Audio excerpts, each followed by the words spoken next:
मुझे cost per unit बता दें, क्या क्या निकाली है आप?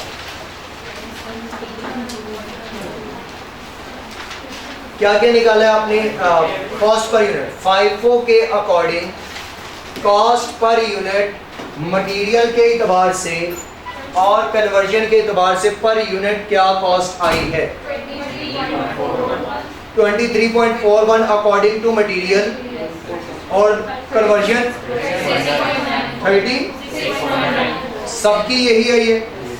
ओके, एफको के अकॉर्डिंग कॉस्ट पर यूनिट क्या निकली है मटेरियल के एतबार से और कन्वर्जन के एतबार से? और जो कॉस्ट पर यूनिट है वो दोनों में डिफरेंट निकलनी थी। अगर FIFO मेथड से करेंगे तो जस्ट करंट पीरियड की cost divided by equivalent units और आपके पास कॉस्ट पर यूनिट आ जाएगी। लेकिन अगर आप एफको मेथड से करेंगे तो एफको मेथड में ओपनिंग वर्क इन प्रोसेस की मटेरियल और कन्वर्जन की कॉस्ट और फिर एक लाइन जो है वो करंट पीरियड की होगी, दोनों को ऐड करने के बाद डिवाइडेड बाय इक्विवेलेंट यूनिट्स करेंगे तो कॉस्ट पर यूनिट निकलेगी। इक्विवेलेंट यूनिट्स निकालने के लिए FIFO में आप कंप्लीटेड यूनिट से स्टार्ट करेंगे, सॉरी FIFO में आप ओपनिंग वर्क इन प्रोसेस से स्टार्ट करेंगे, फिर कंप्लीटेड स्टार्टेड एंड कंप्लीटिंग वाला कंपोनेंट आएगा और फिर आपके पास क्लोजिंग वर्क इन प्रोसेस वाला। जब आप एफको मेथड से इक्विवेलेंट यूनिट प्रोडक्शन यूनिट बनाएंगे EPO, उसके अंदर कंप्लीटेड यूनिट्स और क्लोजिंग वर्क इन प्रोसेस के यूनिट्स का जो है वो दो कंपोनेंट आपके पास आएंगे। डिस्कस करने की जरूरत?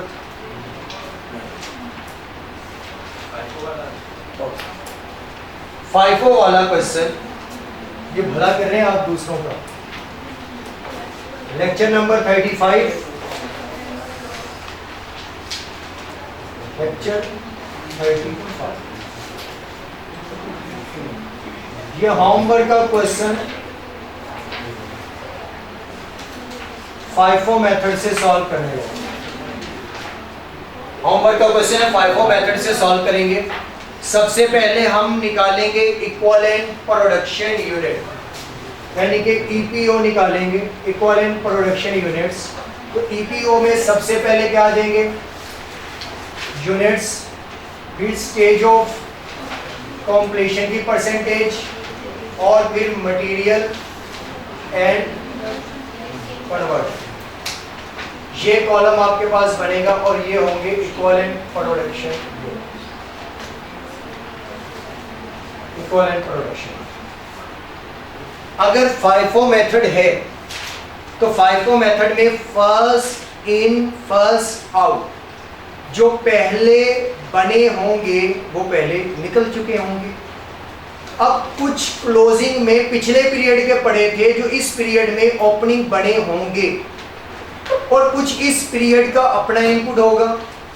जो ओपनिंग में आए वो एक डिफरेंट रेट वाले होंगे और जो इस पीरियड में इनपुट दिया इनका रॉ मटेरियल एक डिफरेंट रेट वाला है। जब दोनों के रेट डिफरेंट हैं तो हम दोनों को आपस में मिक्स नहीं करेंगे, दोनों को अलग अलग ही सॉल्व करेंगे। इसलिए ओपनिंग वर्क इन प्रोसेस का हमें अलग से जो है वो कंपोनेंट ऐड करना पड़ेगा EPU के अंदर, इक्विवेलेंट प्रोडक्शन यूनिट के अंदर। सबसे पहले लिखेंगे ओपनिंग वर्क इन प्रोसेस। इस क्वेश्चन के अंदर मैंने एक वैरायटी जो मटेरियल के एतबार से थी वो भी ऐड कर दी थी। तो opening work in process, opening work in process material के एतबार से और कन्वर्जन के एतबार से। ओपनिंग वर्क इन प्रोसेस के यूनिट्स कितने थे क्वेश्चन में? जी 3000। अब यहां पर आ जाएंगे 3000 यूनिट्स।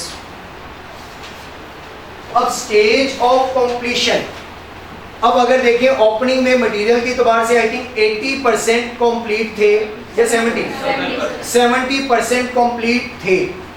जब ये पिछले पीरियड का क्लोजिंग बना होगा तो 70% वहां पर मटेरियल लग चुका होगा, 30% मटेरियल अभी नहीं लगा होगा। वो 30% मटेरियल इस पीरियड में लगेगा जिस पीरियड की हम कॉस्ट पर यूनिट कैलकुलेट कर रहे हैं।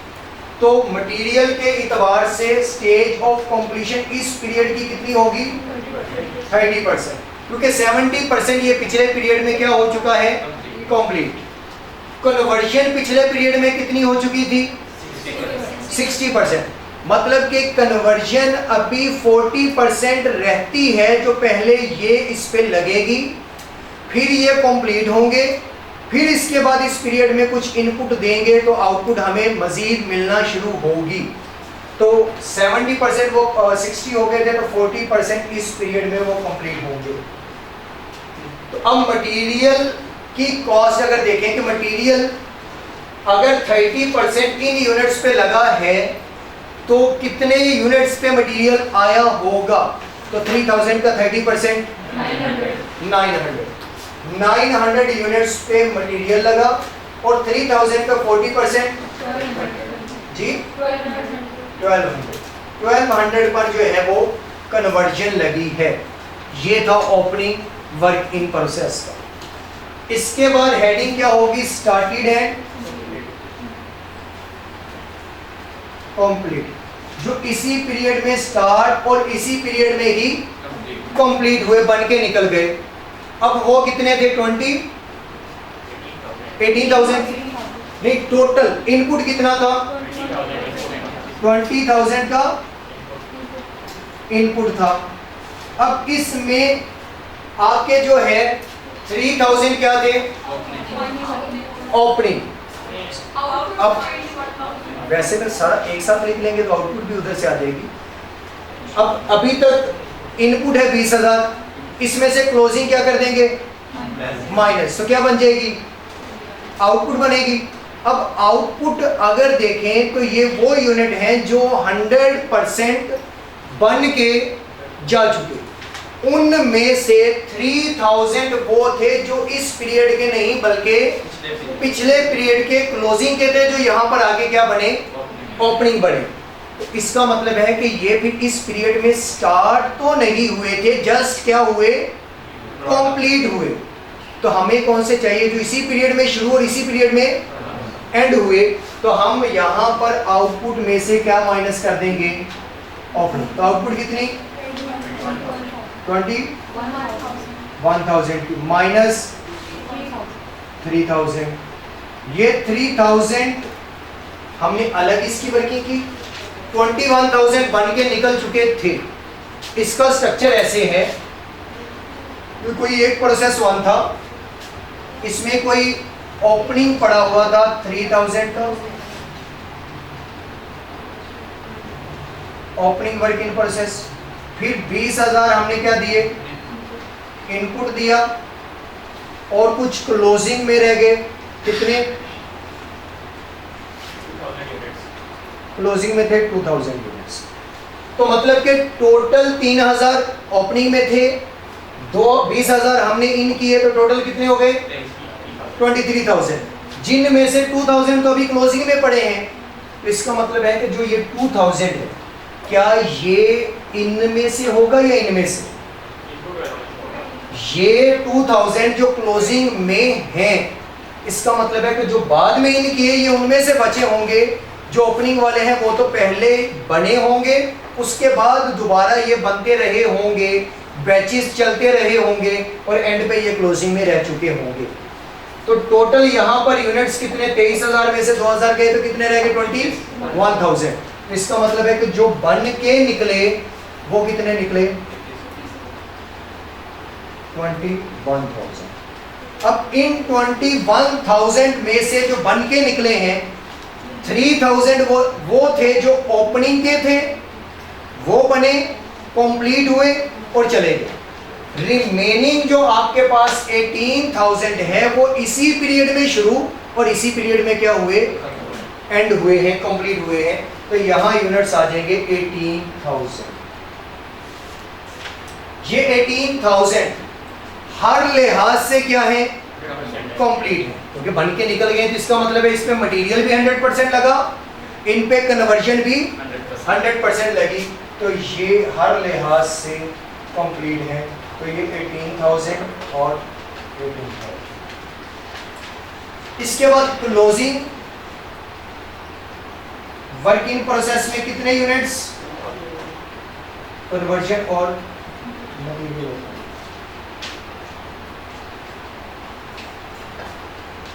2000। ये क्लोजिंग में बचे पड़े हैं।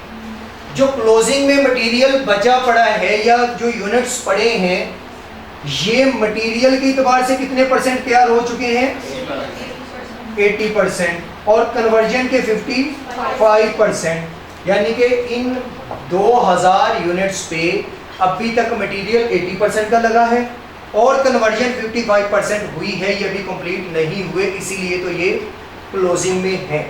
दोनों में से कोई एक भी अभी रहता होगा तो ये कभी भी कंप्लीट नहीं होगा। तो अब ये 80% जो मटेरियल लगा है वो इसी पीरियड में लगा है, तो हम मटेरियल के एतबार से इसके स्टेज ऑफ कंप्लीशन लिखेंगे 80% और कन्वर्जन की 55%। 2000 पे 80 ऐड कर लें इनको,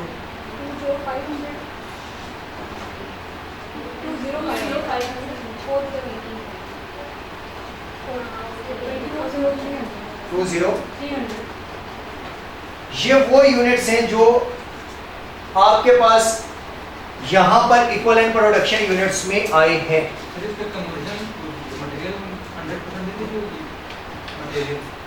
क्वेश्चन में बताया है 80% लगा है, 80% लगा है, सारा कैसे चला? इसकी नेचर ऐसी होगी प्रोसेस की कि जैसे अगर मैं कहूँ कि आइसक्रीम बनानी है, तो आइसक्रीम बनाने के लिए पहले हमें क्या करना पड़ता है, दूध को बॉयल करना पड़ता है। ये एक प्रोसेस है, मैं शायद इस प्रोसेस की बात नहीं कर रहा। फिर बॉयल करने के बाद जब ये एक खोया टाइप बन जाता है, फिर क्या करना पड़ता है, इसमें शुगर मिक्स करेंगे। शायद मैं इस प्रोसेस की बात कर रहा हूँ, एक प्रोसेस ही है ना शुगर मिक्स करना। अब शुगर के साथ मैंने फ्लेवर भी मिक्स करना है, लेकिन मैं तरतीब ऐसे रखता हूँ कि पहले शुगर फिर फ्लेवर। अभी मैंने शुगर ऐड की थी तो मैंने कहा मटेरियल तो 80% लगा, अभी फ्लेवर ऐड ही नहीं हुआ, तो अभी 20% तो रहता है ना। उसके बाद ये बात बहुत आगे की है, जब प्रोसेस 2 में जाएंगे तो ये 1 बाय 1 हम देखेंगे कि किस परसेंटेज पे कौन सी चीज़ ऐड की, किस पे कौन सी की, कितना कितना किसका लेना है। ये इक्विवेलेंट प्रोडक्शन आ गया। अब FIFO में जब आएंगे तो FIFO में कॉस्ट पर यूनिट निकालने के लिए हमें क्या करना पड़ेगा, करंट पीरियड की कॉस्ट डिवाइडेड बाय इक्विवेलेंट की कॉस्ट। करंट पीरियड की कॉस्ट आपको बताई हुई है 5 लाख है, और मेरा ख्याल है कि 80,000 और